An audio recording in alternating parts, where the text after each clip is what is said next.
pessoal, bom dia! E aí, vamos falar de história hoje? O assunto de hoje é revoltas na Primeira República. Se liga aí, você deve estar lembrado que a República no Brasil começa no famoso 15 de novembro de 1889, século XIX, né? Finalzinho do século XIX.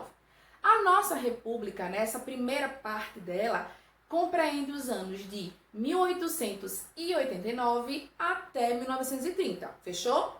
A esse período de anos aí, nós damos o nome de República Velha ou Primeira República. Mas existem outras denominações dentro dessa denominação maior, tá? Por exemplo, tem um períodozinho curto ali que nós chamamos de República da Espada, que vai desde o dia 15 de novembro de 1889 até 5 anos depois, ou seja, de 1889 até 1894. Por que República da Espada?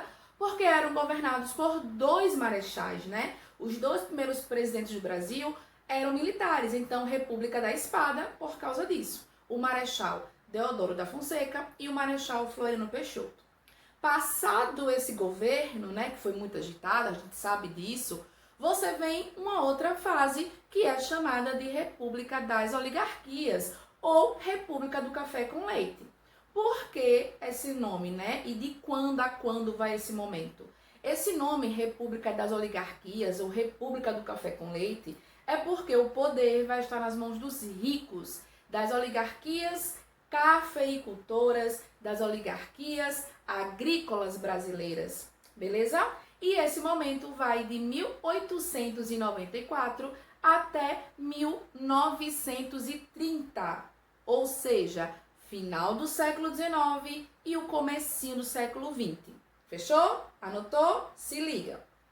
O que acontece nesse tempo, né? O que vai ser característico dessa nossa primeira república? Desigualdade social. E não é à toa que nesse período da República Velha nós vamos ter muitas revoltas acontecendo, né? Muitas manifestações de insatisfação com o governo republicano. Você tem que lembrar que república significa a coisa pública, aquilo que pertence ao povo, que é feito do povo para o povo. E a nossa primeira república, ela era tudo menos para o povo. Ela era extremamente excludente, ela era extremamente desigual, por isso aquele tanto de revoltas que vai acontecer. Lembra de algumas? Você vai ter a revolta do Contestado, revolta da Chibata, os 18 do Forte de Copacabana, o tenentismo, você tem também o cangaço aparecendo, né? O padre Cícero também aparece nesse contexto. E eu vou destacar com vocês agora uma das revoltas mais fortes, mais marcantes desse momento, que é a revolta de Canudos. Você deve lembrar, Canudos, ela marcou um evento assim, sem proporção, uma coisa que nunca foi visto no Brasil. Canudos, o Arraial de Canudos, aparece como uma alternativa para esse cenário tão desigual que se apresenta na República Velha do Brasil. Canudos aparece no Nordeste brasileiro, né? Em um sertão nordestino explorado, massacrado, dominado pelos coronéis, né? O coronelismo estava aí a toda no auge no Brasil. A população pagando impostos altíssimos e vivendo da pior forma possível. Aí aparece um cara chamado Beato Antônio Conselheiro, que esse não era o nome dele, tá? O nome Beato Antônio Conselheiro, ele se deu posteriormente, né? Para falar a verdade, foi dado a ele e ele recebeu. O Beato Antônio Conselheiro, ele aparece como Messias. A população estava tão carente, tão sofrida, né? Tão explorada, que estava se agarrando a qualquer oportunidade de salvação. E o Beato Antônio Conselheiro aparece como esse cara que vai trazer boas novas, que vai trazer uma sociedade alternativa para o governo republicano.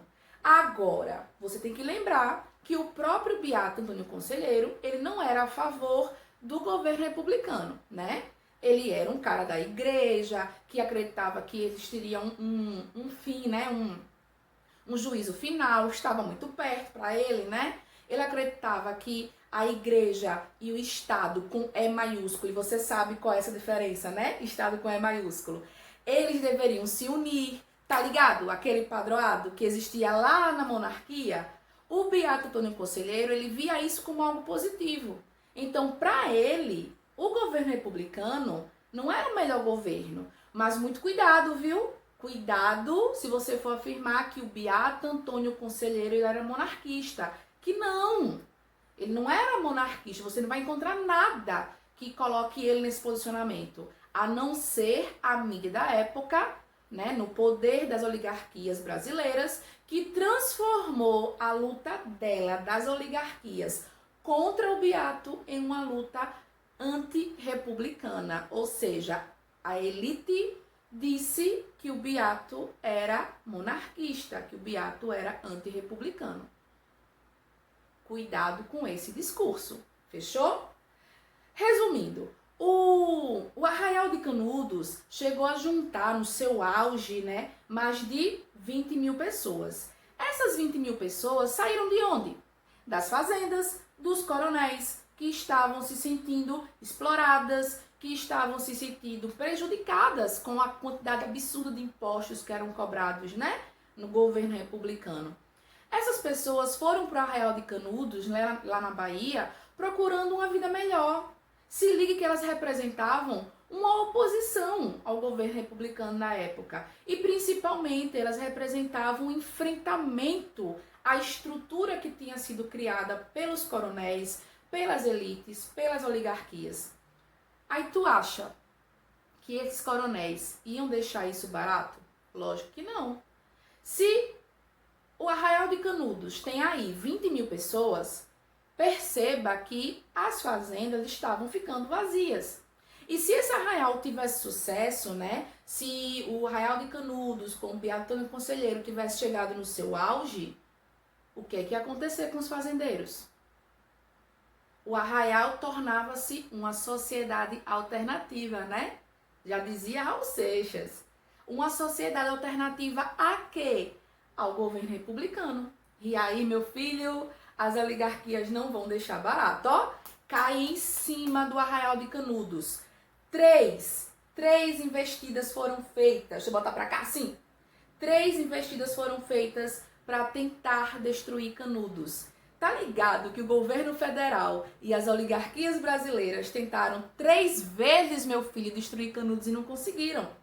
Só na 4ª tentativa, quando o Exército Federal tinha aí já 10 mil homens, mandaram 10 mil homens para Canudos e mataram todo mundo. Na 4ª tentativa é que eles conseguiram destruir Canudos de vez. Mas diga aí, Canudos representou uma baita resistência a toda a desigualdade feita durante esse primeiro momento de república no Brasil, não foi não? Existem outras revoltas tão importantes quanto a revolta de Canudos, mas isso são cenas do próximo capítulo. Até lá! Tchau!